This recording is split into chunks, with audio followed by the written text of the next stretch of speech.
Olá pessoal, como passaram? Tudo bem? Retomando aqui os nossos estudos de processo civil, cumpre-nos agora comentar a respeito de outro ato processual dentro da análise do nosso procedimento comum, né? Falamos lá da petição inicial, vimos as questões relativas à regularidade dela, né? Desde a sua apresentação, da sua confecção, até quando ela é apresentada em juízo, através do registro e distribuição da petição inicial. Falamos também da primeira manifestação do juiz, né? Foi isso que encerramos até a nossa última aula.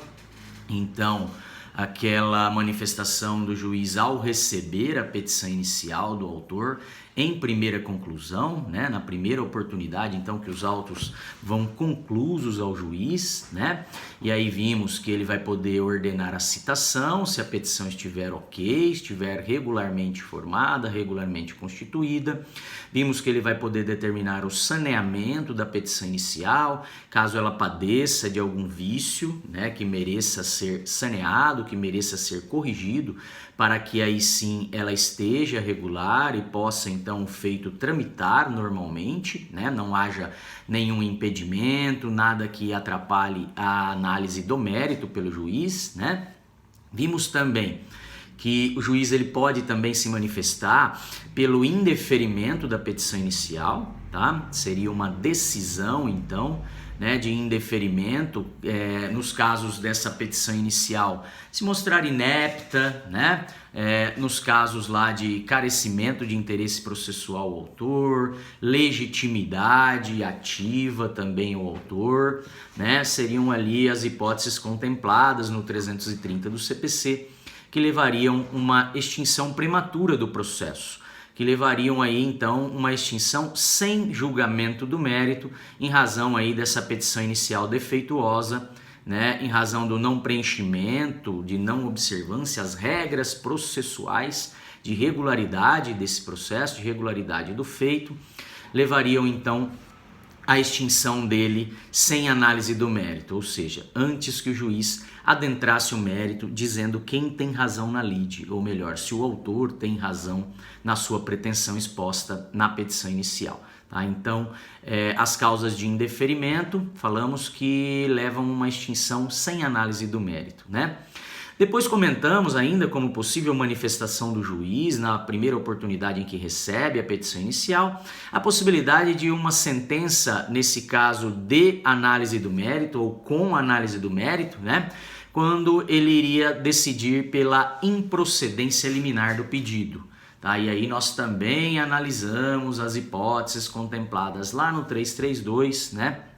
Que levariam aí a essa sentença de mérito, julgando o feito de forma liminar, ou seja, antes da citação do réu, né, julgando o feito, o pedido do autor improcedente. E aí nós vimos as hipóteses lá, como contrariar súmulas do STF, do STJ, né? Vimos que isso também pode ocorrer quando contrariar acórdão proferido em julgamento de recursos repetitivos, né, recursos especiais, extraordinários, que se repetem em massa junto ao STF, junto ao STJ. Da mesma forma, vimos o entendimento firmado, né, nos incidentes de resolução de demandas repetitivas ou incidente de assunção de competência, quando o pedido do autor exposto na petição inicial contrariar esses entendimentos, o juiz também já poderia prolatar uma sentença de improcedência liminar, né? E também quando o pedido do autor contrariar súmula do TJ, ou seja, dos Tribunais de Justiça dos Estados, a respeito de direito local, a respeito de questões que levam em consideração, né, a interpretação de normas estaduais e municipais. E além dessas hipóteses dos incisos do 332, também haveria uma sentença de improcedência liminar quando o juiz verificasse a ocorrência de prescrição e decadência. Tá? Então, mais uma hipótese em que ele já poderia, desde logo, julgar o pedido do autor improcedente, antes mesmo de citar o réu.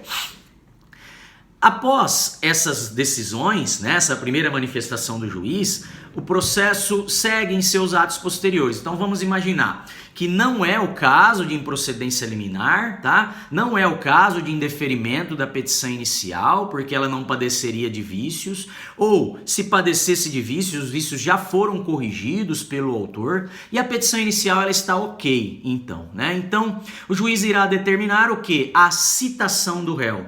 A citação do réu para responder aos termos do processo, e a gente vai comentar a respeito disso, né, nos próximos slides aí que nós iremos analisar. Nós vamos falar sobre o prazo de resposta, sobre as modalidades de resposta do réu, então a possibilidade de contestação e de reconvenção, tá? Então, além da citação para responder aos termos da petição inicial, para responder aos pedidos formulados pelo autor na petição inicial, o juiz determinará também a intimação para uma audiência de conciliação e mediação. Tá? Então, nos processos que admitem autocomposição, que os que não admitem são situações muito restritas, né?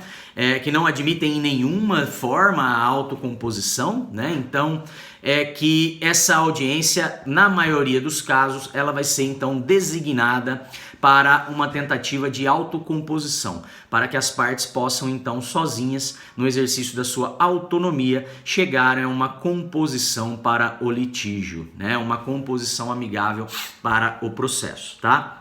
Então, pessoal, o que nos cumpre agora analisar na linha dos dispositivos do Código, vimos o 332, né, que falava da improcedência liminar. O 333 ele foi objeto de veto, né, porque tratava da conversão das ações individuais em ações coletivas. Esse artigo foi vetado no projeto do novo CPC.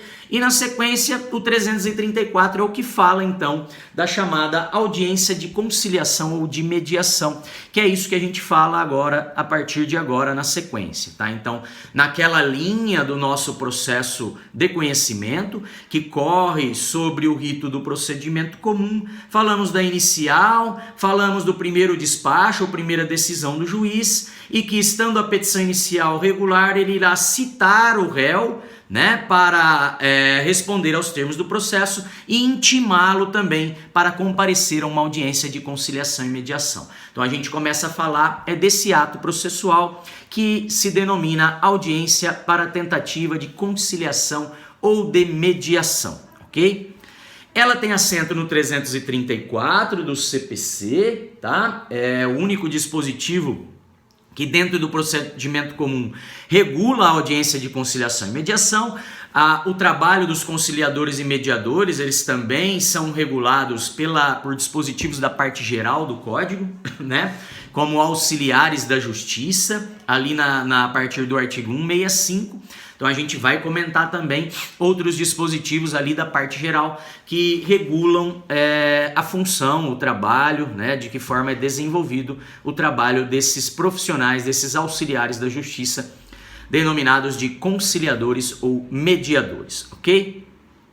Com relação ao 334, então, diz aqui o caput desse dispositivo que, se a petição inicial preencher os requisitos essenciais e não for o caso de improcedência liminar do pedido, o juiz designará a audiência de conciliação ou de mediação com antecedência mínima de 30 dias, devendo ser citado o réu com pelo menos 20 dias de antecedência, tá? Então, já do caput, a gente extrai que, não sendo o caso de improcedência liminar, né, estando a petição inicial regular, ou seja, preenchendo os seus requisitos, né, nos termos aqui do 334, então, não sendo o caso de indeferimento, não sendo o caso de saneamento, porque a petição já pode ter sido saneada ou não dependeu de saneamento, essa petição inicial estando regular, o juiz irá, então, nesses processos em que a autocomposição é admitida, o juiz ele vai designar uma audiência de conciliação ou de mediação, né? E essa audiência ela tem que ser designada com pelo menos 30 dias de antecedência da data da decisão do juiz, tá? E o réu, quando for citado para responder aos termos do processo e também intimado para comparecer à audiência, essa citação e intimação, ela deve se dar com pelo menos 20 dias de antecedência da data da audiência, tá? Então, se o réu acaba sendo intimado ali nas vésperas da audiência, isso ocorre muitas vezes, né? Especialmente quando vem essa intimação por carta precatória, essa citação vem por carta precatória de outro juízo, então a audiência foi marcada com antecedência maior do que 30 dias, né? Com um período mínimo aí de 20 dias para a citação, mas a citação se realiza tardiamente e a audiência então não se respeitaria esse prazo mínimo de antecedência de 20 dias, tá? Ocorrendo isso, o réu vai poder atravessar uma petição pedindo a redesignação dessa audiência, porque ele tem que ter pelo menos 20 dias de antecedência para poder se organizar, né? Para poder aí comparecer naquele dia, local e horário para esse ato formal, que é a audiência de conciliação e mediação, tá? Então, ele tem que ser intimado com pelo menos 20 dias de antecedência para que possa se organizar para comparecer à audiência, ok? Na sequência, a gente volta então para falar um pouquinho mais desses casos que admitem autocomposição e outras questões aí relativas a essa audiência de conciliação e mediação, ok?